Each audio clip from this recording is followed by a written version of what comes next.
Magandang buhay mga kaanakan! Dahil may natitira pa akong oras bago ang aking curfew, kaya nagpictorial muna ang iyong auntie sa daan. Yan.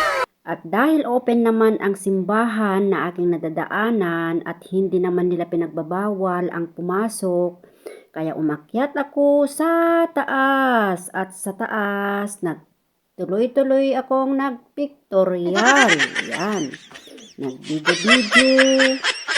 At malapit naman na din dito yung yung bahay ng aking mga amo. Gustong-gusto kong umakyat dito sa taas kasi maganda ang tanawin. Ayan oh, 'di ba? Ang ganda. Oh. Ayan. Yala, bye-bye. God bless us all.